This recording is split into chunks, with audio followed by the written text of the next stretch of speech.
One of the things that separates America from a dictatorship is the Fourth Amendment.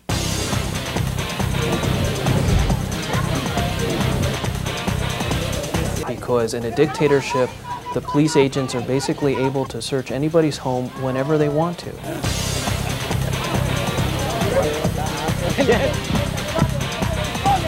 Whenever they think that there's any suspicion at all, whenever they think it's a good idea, those homes are vulnerable to police searches. The Fourth Amendment to the United States Constitution provides that government may not conduct a search or seizure of an individual. That means may not interfere with your privacy unless there is probable cause to believe that that particular individual has committed a crime or will commit a crime. Hey, open the door!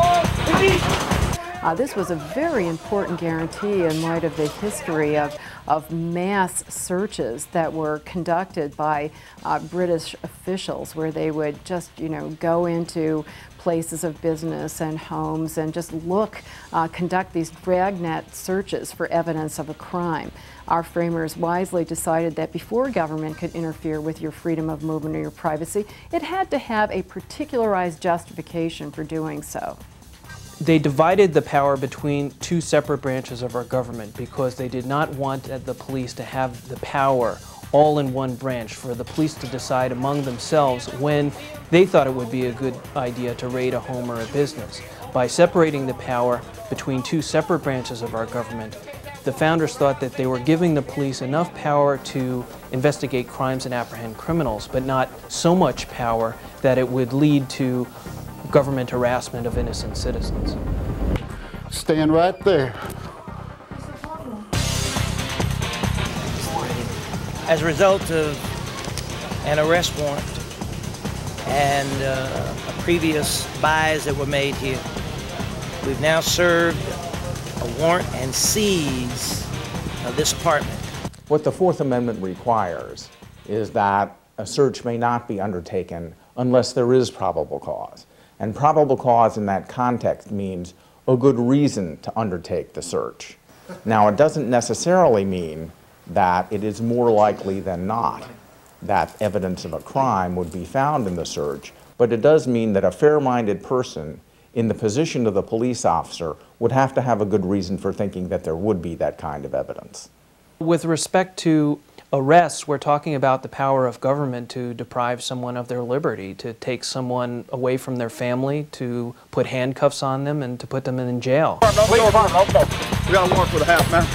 They said that warrant for the house. With respect to search warrants, we're talking about the power to break down the front door of somebody's home and to potentially hold the people in the home at gunpoint while the police officers turn the place upside down looking for evidence of a crime.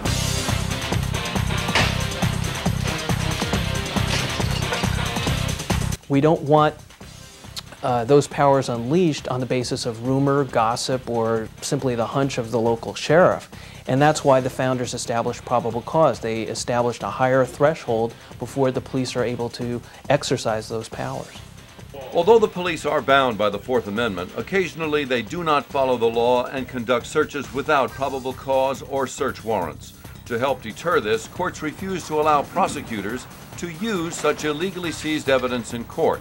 It's called the exclusionary rule because any evidence seized in such an improper manner is excluded by the court. We've had instances in this country where the exclusionary rule has not been in place. In the city of Cincinnati, for example, in 1959, the exclusionary rule was not in place, and the police only applied for a single search warrant during the entire year. So we know that when the exclusionary rule is not in place, the police do not bother applying for search warrant applications. I think we've immobilized a significant traffic. The downside of the exclusionary rule is that it's costly, but also inefficient.